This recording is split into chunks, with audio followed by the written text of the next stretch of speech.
Drill के चलते हुए मोदी जी ने अपने मेन रिसोर्स को स्टोर करके रखने के लिए कहा था। तो सबसे पहले देखा तो आटा खत्म होने वाला है, मेन रिसोर्स तो यही होता है। तो मैं भी चली गई थी बाल्टी में गेहूं लेने के लिए नीचे बेसमेंट में। हमारे गेहूं वहीं पे होते हैं। तो सबसे पहले मैंने कट्टा खोला और जितना मैं गेहूं उठा कर ले जा सकती थी उतना मैंने उसमें डाल दिया बाल्टी में। फिर मैं ऊपर चली गई। ऐसे में 2-3 बाल्टी ले जाने के बाद बस कट्टे में थोड़े से गेहूं बचे थे। मैं बोली एक ही कट्टा लेके आना है। फिर मैं इसको लेकर ऊपर चली गई। थोड़ा जीने में चलने में थोड़ी दिक्कत होती है, भाई आदत नहीं है ना, घर में तो कर लेते थे लेकिन अब 2-3 साल हो गए यहाँ पे तो ऐसा कुछ काम होता नहीं है। फिर सारे गेहूं को मैंने यहाँ पे ला के रख दिया। फिर मम्मी ने एक एक करके सारे गेहूं को धो दिया। गेहूं धोने सच्ची में बहुत ज्यादा जरूरी होती है, इनमें बहुत ज्यादा डस्ट होते हैं। जब धोते ना आप देखते हो ऐसा मट्टी सी निकलती है, ऐसा पानी भी काला काला सा हो जाता है। फिर सोचते रहे हम ऐसा खाना खाते हैं।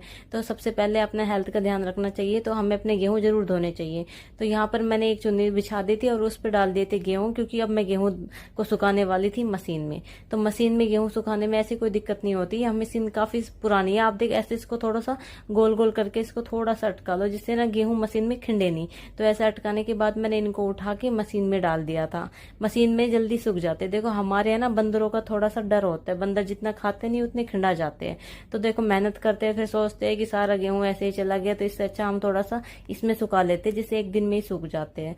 तो यहाँ पर हमने गेहूं मशीन में सुखा लिए। तो नानी माँ यहाँ बैठा दी थी, नानी माँ कबूतरों को उड़ाई जा रही थी, कोई कबूतर आ रहे थे। तो यहाँ पर मशीन में सुखाने से ना गेहूं जल्दी फरियाले हो जाते हैं और मशीन में ऐसी कोई दिक्कत नहीं होती। हम ज्यादा देर तक नहीं चलाते, बस थोड़ा सा जो पानी होता है वो निकल जाए और बीच में हम थोड़ा पानी भी डाल देते हैं, जिससे मशीन ना जाम ना हो, खराब ना हो।